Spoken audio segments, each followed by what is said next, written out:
Dames en heren, 64 and still going strong directly from the United States. En hier al nu weer op Opschool. Een warm applaus voor Jimmy Witherspoon and Friends. Hubert van Hoof begon in Maastricht als DJ in de jaren 70. Voor de regionale omroep in Limburg, de ROZ, was hij oprichter van jongerenprogramma's en presentator. In Hilversum werkte hij jarenlang voor de KRO Radio. Samen met Bram van Splunteren en Robert, All You Need Is Love, ten Brink.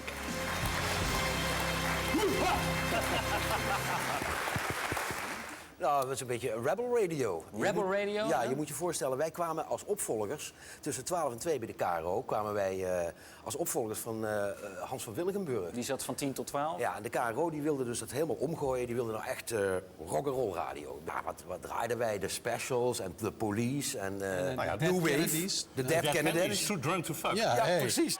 Hij zocht zijn muzikale voorkeur bij de blues, rhythm en rootsmuziek. En registreerde en presenteerde diverse popconcerten. Maar hij was ook een van de eerste die Rowan Hezen draaide op de radio. Een status quo-achtige buiging. We blijven Limburgs. Dit is Hubert van Hoof. Hubert, jij bent met popmuziek bezig in alle verschillende facetten die je maar kan bedenken. Ja, zo'n jaar of 20. Ja, dus je hebt recht van spreken. Je hebt het allemaal meegemaakt vandaag hier. Wat was het hoogtepunt? Ik mag niet chauvinistisch zijn. Jawel.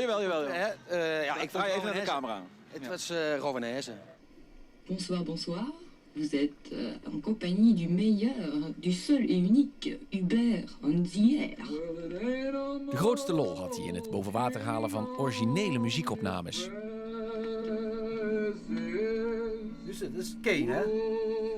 En Limburg kenden de meeste luisteraars van Hoof toch van radioprogramma's als Hallo Hubert, Hubert Anzière en niet te vergeten de Ruilbeurs. Who is talking now? Hallo, welkom in de Ruilbeurs. Mevrouw Goedermans, welkom in het programma. Ja, goedemorgen, meneer Van Hoof.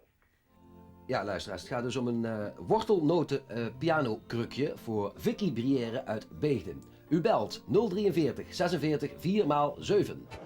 Hallo, amigos de musica, Hubert Anzière speaking here. Welkom bij een nieuwe aflevering van Ramblin' Roots. Halverwege 2023 kreeg Van Hoof gezondheidsklachten en werd darmkanker vastgesteld. Genezen was niet meer mogelijk. Vol goede moed en terugkijkend op een mooi leven genoot hij van de laatste concerten. De laatste weken ging het hard achteruit met zijn gezondheid en zijn laatste dagen bracht hij door in een hospice. Tot een volgende keer, amigos.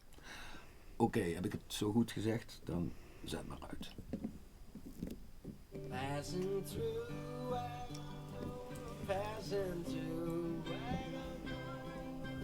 we are only passing through.